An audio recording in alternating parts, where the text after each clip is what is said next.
అమ్మ ఏ రాక్షసి హనుమంతుడిని థ్యాంక్ యూ చెప్పిందామని చంపినప్పుడు? సో హనుమ సురసని దాటుకొని ముందుకు వెళుతూ ఉంటే సముద్రంలో ఒక పెద్ద భారీ గాయం అనమాట. ఆ లోపల పడుకొని ఆమ్ అని నిద్రావస్థలో ఉంది. ఏదో ఒక షాడో అలా వచ్చేసరికి టక్కున తెలివచ్చింది, నాకు ఆహారం వచ్చింది, నేను తినేస్తా, నేను చంపేస్తా అని చెప్పి అరుస్తోంది అనమాట. అంటే ఎవరు తను? తన పేరు సింహిక, ఒక రాక్షసి.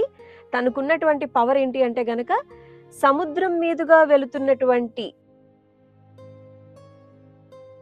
ఎవరికి సంబంధించినటువంటి నీడైనా కూడా సముద్రం మీద పడితే ఎనర్జీ మొత్తాన్ని తీసేసుకొని ఆ మనిషిని చంపుకొని తినేస్తుంది.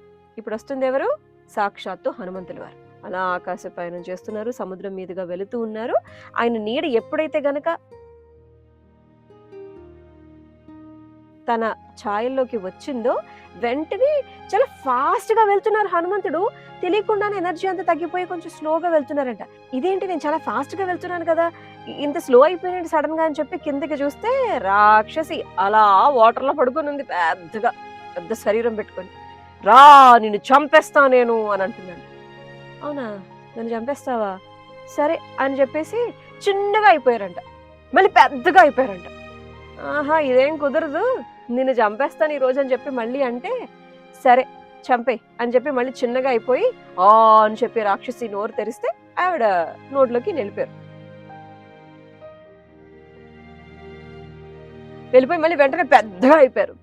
మొత్తం పొట్ట చీల్చుకొని ఆయన బయటకు వచ్చేసారు. చచ్చిపోతూ చెప్పిందంట, నేను వానర వీరుడి చేతిలో చచ్చిపోతాను అని చెప్పి నాకు వరం ఇచ్చారు. ఆ వానర వీరుడిని ఇంత తొందరగా నేను చూస్తాను అనుకోలేదు. వానర వీర, నీకు ధన్యవాదాలు అని చెప్పి ఆ సింహిక కన్నుమూసిందట. ఆ తర్వాత ఏమైంది? హనుమంతుల వారు ఎవరి కోసం వెళ్తున్నారు? సీతమ్మ కోసం. మరి వెళ్తూ ఇంకా మధ్యలో ఏమేం చూశారు? ఫస్ట్ సీతమ్మ తల్లి జాడకు సంబంధించి ఆయన ఎక్కడెక్కడ వెతికారు? ఈ వివరాలన్నీ తర్వాత కథలో తెలుసుకుందాం. Like, share, comment and subscribe చేయాలి. నువ్వు నేను ఒక కథకి. బాయ్.